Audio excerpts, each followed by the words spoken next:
Good evening students. हम लगातार ये देखते आ रहे हैं, फ़िलिस्तीन का इतिहास जब हम देखते हैं कि लगातार फ़िलिस्तीन के जो अरब्स हैं, जो मुस्लिम अरब्स हैं, उनके साथ बराबर अन्याय हो रहा है, क्योंकि वो भी उसी होमो सेपियंस ग्रुप के सदस्य हैं जो 56 लाख साल पहले इस धरती पर उतरा है। और इन यहूदियों के जो पैगंबर हैं मूसा अलैहिस्सलाम, उनको वो भी मानते हैं, और उनसे पहले भी, वो मूसा से पहले भी जो है इब्राहिम के समय से वो वहीं रह रहे थे, उसी लैंड में रह रहे थे जिसे फ़िलिस्तीन कहते हैं।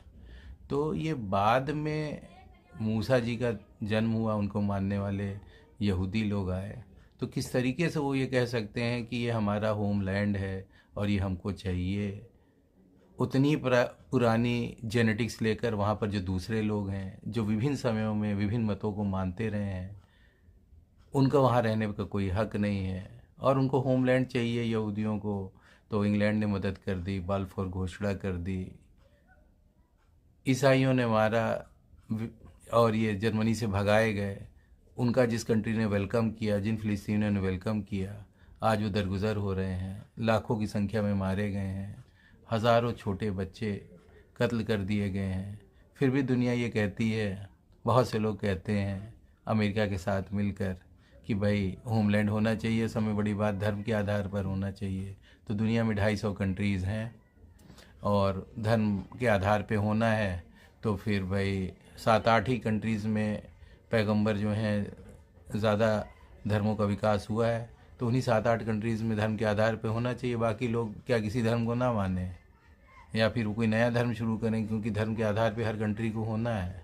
और ये एक बेबुनियाद बातें बनाई जाती हैं कि किसी धर्म की इतनी बहुत सी कंट्रीज़ हैं तो वो वहाँ चला जाए। अरे आजकल ज़माना ऐसा है कि एक व्यक्ति दूसरे के घर जाके नहीं रह सकता, पड़ोस में नहीं जाके रह सकता है, भाई भाई के साथ नहीं रह सकता है।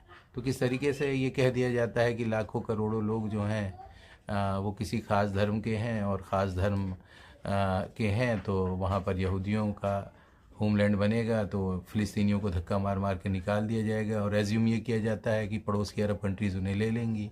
किसी ने ग्रहण किया, वो बेचारे धक्का खा रहे हैं, परेशान हो रहे हैं।